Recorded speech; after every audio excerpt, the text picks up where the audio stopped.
안녕하십니까, 북대디입니다. 오늘은 두 번째 시간인데 두 번째 시간으로 이명로 작가님의 그 상승미소라고 불리우는 이분 되게 인상이 좋으시죠. 주식 오르고 자산 가치가 오를 때 웃으시더라고요. 그래서 상승미소라고 한다고 하시는데, 누적 조회수 600만 뷰의 경제 전문 유튜브 채널 상승미소의 경제와 투자를 운영하고 있고, 머니투데이 방송 및 주요 경쟁 매체에서 활동하고 있는 칼럼니스트라고 하십니다. 이분은 상승미소라는 필명으로 2008년부터 좀 활동을 했었고, 아주 유명했던 분이라고 하시죠. 그리고 지금 이 돈의 감각, 제목에 나와 있다시피 절호의 투자 타이밍을 귀신같이 눈치채는 비결이라고 적혀 있는데, 돈은 부의 시그널을 알아야 돈을 알아야지 부의 시그널이 보인다고 합니다. 그래서 이제 어떻게 보면은 사실 저도 뭐 지금 그냥 일반 직장인에 불과하고 돈에 대해서 잘 모르다 보니까 부자가 되지 못하고 있는 것 같습니다.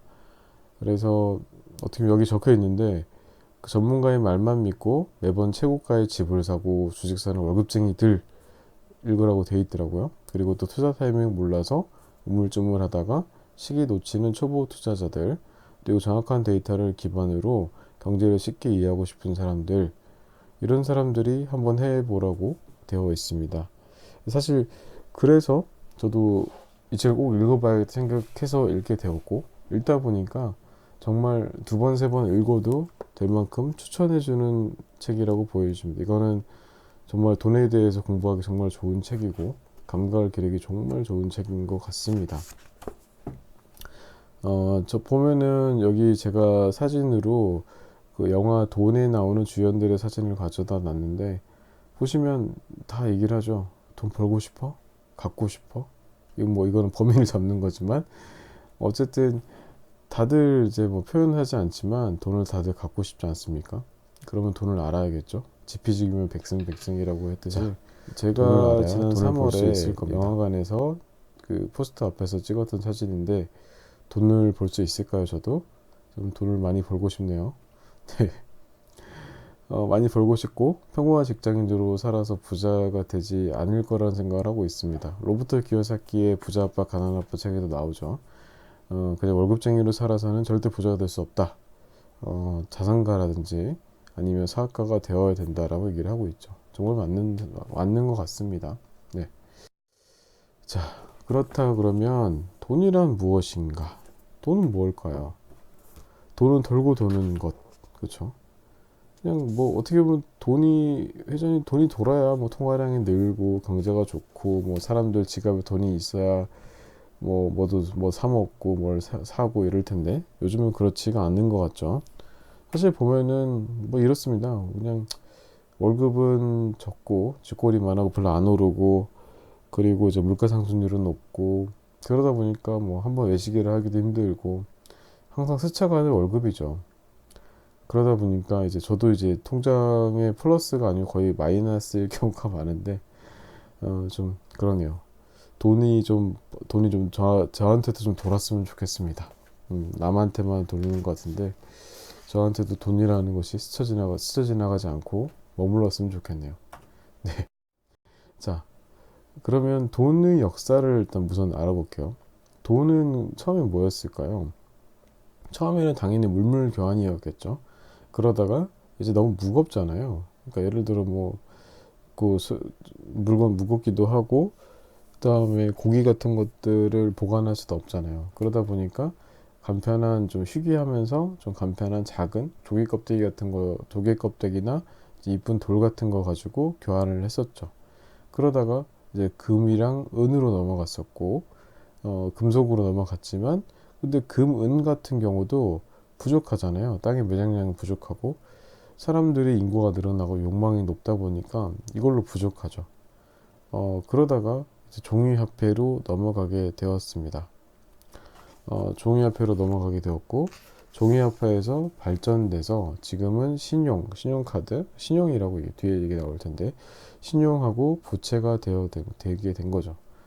이런 식으로 돈이 변화해 왔고, 돈이 되는 것에 대해서 공부를 해야 될 것 같습니다. 자, 그리고 돈은 권력이다. 로마의 네로 황제인데 아무래도 권력자들이 돈을 찍어낼 수가 있겠죠. 아무래도 권력이 있으니까 돈 많이 찍으면 될 거잖아요. 그런 식으로 했지만 보면은 예전에 로마 제국 황제들이 은하를 많이 만들었다고 합니다. 근데 은하를 많이 만들면 그 매장량이 한계가 되어 있고 아무래도 너무 이제 화폐가 많이 늘어나다 보니까 은하 생산량도 줄게 되고 부가 떨어지는 게 문제가 생기죠. 네로 황제 때는 세금이 너무 늘어나서 지금 이제 돈을 늘릴 수가 없었다고 합니다.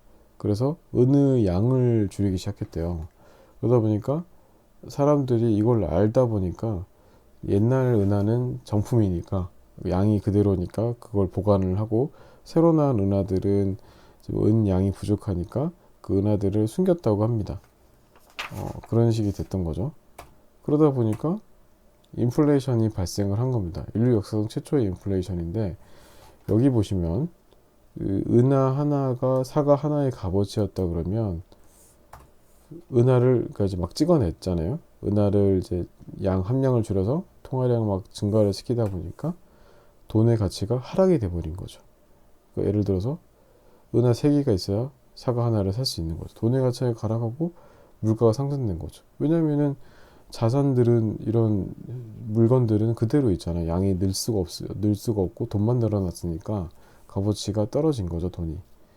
자, 그러면 이건 또 뭘까요? 하이퍼 인플레이션이라고 그래서 예전에 독일에서 있었던 일입니다.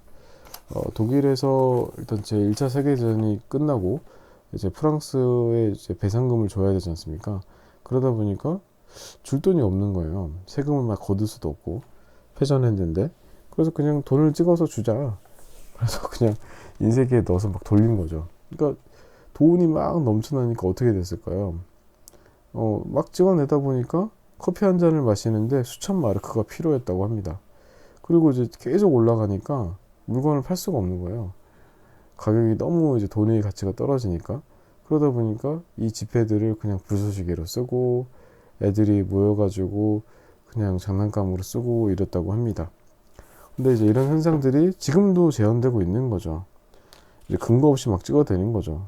뭐 아르헨티나라든지 베네수엘라, 짐바브웨이 이런 나라에서 근거 없이 막 돈 찍어내다 보니까 신용이 없이 찍은 거죠. 그러다 보니까 환율이 폭등을 해버리기 시작하고 있다고 합니다. 자, 그리고 세 번째로 돈은 세금입니다. 사실 어떻게 보면은 뭐 저희가 이제 정부 뭐 어떻게 보면 나라들이 다 있는데 그 나라에 세금을 내야 되잖아요. 그 세금을 저희가 뭐 상품권으로 내지는 않지 않습니까? 그 저희가 내는 것들이 돈인 거죠, 사실은. 그쪽 동안 또 그 나라의 돈이 세금이 곧 세금이 되는 거죠. 어떻게 보면은 돈의 역사가 사실은 또 세금의 역사라고도 볼 수가 있다고 얘기를 합니다. 보면은 이 영국 왕실인데 영국 왕실에서 이제 기존에는 텔라스틱이라는 세금 증서를 가지고 그 해의 세금을 받아들였다고 하더라고요. 세금을 내고 세금 증서를 받아서 돈으로 받고 시장에서 돈으로 받았었는데 근데 이게 지금 전쟁이라든지 전쟁 때문에 재정 상황이 안 좋아지다 보니까 왕실에서 돈이 부족해지니까 텔레스틱을 미리 발행을 한 거죠. 미리 발행을 해서 골드스미스라는 이 저기 뭐야 금세공자들에게 텔레스틱을 미리 주고 세금을 받을 수 있는 증서를 미리 발행을 한 거죠. 그리고 금으로 받은 겁니다. 그리고 이 사람들은 이걸 또 시중에다 풀어서 또 금으로 받고 이런 식으로 한 거죠. 하지만 미리 해야 되다 보니까 이자를 내야 됐다고 합니다. 어떻게 보면 지금의 국채 할인 개념인 거죠. 이런 식으로 예전 최초의 국채 시스템이 발달을 했었던 거고 지금의 신용화폐 시스템이랑 비슷하다고 보시면 될 것 같습니다. 그리고 지금 현재 시스템을 얘기를 하면 미국을 예를 들어서 미국에서 국채를 발행하면 투자은행인 골드만삭스에서 사들이게 될 거고 이 돈이 이제 들어가겠죠. 그 다음에 이제 이거를 또 국채 매도를 하면 시장에 풀리게 될 겁니다. 이제 시장에서는 이런 식으로 통화량을 조정을 하는 거죠. 국채를 발행하고 뭐 매도하면서 여기 보면은 시중에 돈을 풀었다가 이제 아니면 또 줄이기도 하고 이런 식으로 저기 물가 인상률이라든지 경제 발전 정도에 따라서 조절을 할 수가 있습니다. 그리고 그 돈은 신용이다라는 내용이 나옵니다. 사실은 이게 최초의 신용 개념이 발달한 게 프랑스의 미시시피 버블이라고 생각하시면 될 것 같습니다. 여기 보면 존노라는 사람이 지금 희대의 사기꾼이라는 얘기도 있고 희대의 천재다라는 얘기도 있습니다. 그러니까 프랑스 정부가 돈이 없었어요. 가난하다 보니까. 근데 존노라는 사람이 가서 얘기를 했다고 합니다.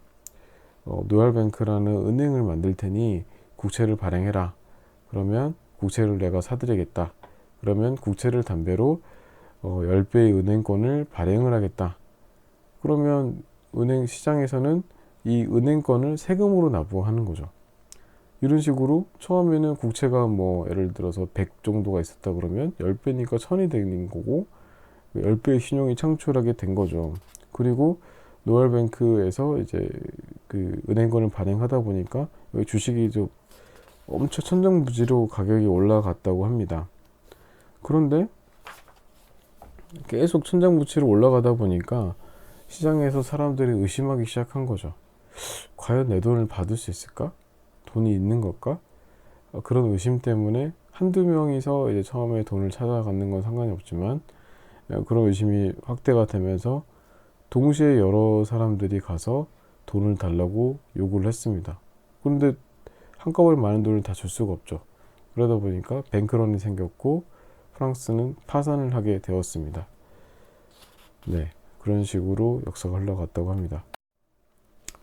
자, 그리고 지금 현대의 신용창조 시스템에 대한 설명인데 돈은 빚이다라는 개념을 설명하려고 이 장표를 만들었습니다. 보면은 은행 A가 있죠. 은행 A는 지금 한국인이라든지 중앙은행으로부터 돈을 받겠죠. 그래서 1000달러 정도의 돈이 있다고 하면 10% 지급준비금으로 10%인 100달러를 남겨두고 나머지 900달러를 대출해 줍니다. 윤배라는 사람한테 대출을 해주고 이분은 900달러의 자동차를 구매를 하겠죠. 뭐 이런 외제차를 사서 좀 잘난 체를 하겠죠. 그리고 이분은 이제 자동차 딜러인 북데디가 돈을 받겠죠. 이분은 900달러의 돈을 또 예금을 할 테고 은행은 또 900달러가 생기죠. 그럼 또 10% 남겨두고 또 대출. 그럼 선미라는 분은 또 명품을 또 사겠죠. 그리고 또 명품샵 딜러인 재고님은 이제 좋아서 날뛰고 이분은 또 다시 또 예금을 하고 그 다음에 810달러의 예금이 또 10% 남겨두고 또 대출. 혜빈님이라는 분은 해외여행 가겠죠. 그럼 헤라님은 돈을 벌고 그걸 또 예금. 이런 식으로 돈이 늘어나는 거죠. 원래는 1000달러였는데 계속 그 신용이죠. 빌린 거죠. 신용으로 돈을 빌린 거고 이러다 보니까 최대 한 10배까지. 그러니까 1000달러였지만 이게 10,000달러가 되는 거죠. 10,000달러가 되면서 신용이 팽창이 되는 거죠. 최대는 이제 뭐 거의 한 100배까지도 늘어날 수가 있다고 합니다. 이러다 보니까 어떻게 보면 돈이란 저희가 쓰고 있는 돈은 뭐 누군가의 빚이라고도 볼 수 있는 거죠. 근데 보면은 빚을 갚으면 갚을수록 돈이 줄어들게 됩니다. 왜냐하면 시중에 돈이 풀리지를 않으니까. 그러니까 적당한 빚은 있어야 되는 거죠. 사람들이 빚이 있어야지 돈이 풀리는 거고 그걸 가지고 돈이 돌고 돌아야 각 경제주체들한테 돈이 갈 테니까요. 그래서 적당한 대출은 필요합니다. 좀 헛소리였고요. 죄송합니다. 그리고 마지막으로 이제 그 머니 레슨 런이라고 해서 돈의 감각을 이해하기 위해서는 돈의 역사를 알아야 된다. 그래서 이제 아까 뭐 세금이라든지 권력이라든지 부채라든지 신용에 대한 설명을 쭉 했는데 거기에 대한 서머리를 하도록 하겠습니다.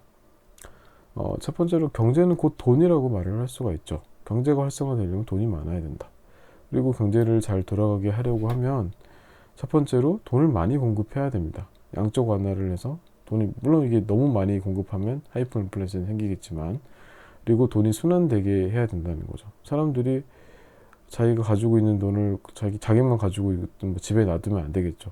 그걸 뭘 사든지 소비 활동을 해야 다른 경제 주체한테 돈이 넘어갈 테고 그렇게 해야지 돌고 돌아서 더 경제가 발전할 수 있는 거죠. 그리고 인류 역사 최초의 인플레이션은 로마 제국의 네로 황제가 있을 시절이었습니다. 그때 은하의 함량을 줄여서 만들었었죠. 그리고 대책 없는 양적 완화는 머니 프린팅이라고 하죠.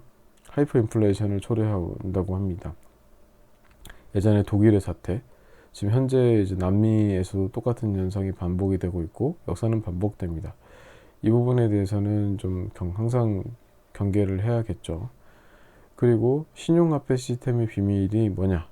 돈은 결국 누군가의 빚이라는 겁니다. 아까 보셨다시피 누군가가 대출을 받고 그 대출을 받은 돈이 누군가에게 또 흘러 들어가고 그 사람이 또 예금하고 또 대출을 받고 이런 식으로 돌고 돌아서 돈이 늘어나고 있기 때문에 결국은 누군가가 빚는 거죠. 저도 어떻게 보면 빚을 낸 거고 그 돈으로 뭘 사고 있고 뭐 그렇게 돌아가고 있는 것 같습니다. 신용창조 시스템이라는 건 신용만으로 통화량이 증가하는 거죠. 사실은 저 같은 월급쟁이들은 고정적인 수입이 있기 때문에 다음 달에 또 돈이 며칠날 들어오니까 은행이나 그런 데서 그런 거를 보고 저한테 대출을 해주는 거죠. 아니면 제가 자산을 가지고 있는 걸 보고 상환 능력이 있으니까 돈을 빌려주는 거고요. 그러다 보니까 돈이 창출이 되는 거죠. 근데 만약 지금 당장 가지고 있는 돈으로만 해야 된다 그러면 저도 솔직히 가지고 있는 돈이 없거든요. 마이너스이기 때문에 쓸 수가 없겠죠. 그러다 보니까 경제가 좀 안 좋아지겠죠. 저만 안 쓰는 게 아니라 다른 사람 똑같이 못 쓸 테니까 돈을 써야지 돈이 늘어나기 때문에 그렇기 때문에 신용이 창조되는 시스템을 이해하면은 경제 사이클을 이해할 수가 있습니다. 좀 많은 얘기를 다뤘는데 좀 도움이 됐으면 좋겠습니다. 다음 시간은 경제 사이클을 알아야 돈이 보인다. 신용화폐 시스템과 경제 사이클에 대해서 이야기해 보도록 하겠습니다. 좀 하다 보니까 시간이 길어졌는데 어떨지 모르겠네요. 좀 도움이 됐으면 좋겠고 좋아요, 구독 버튼 눌러주시면 감사하겠습니다. 감사합니다.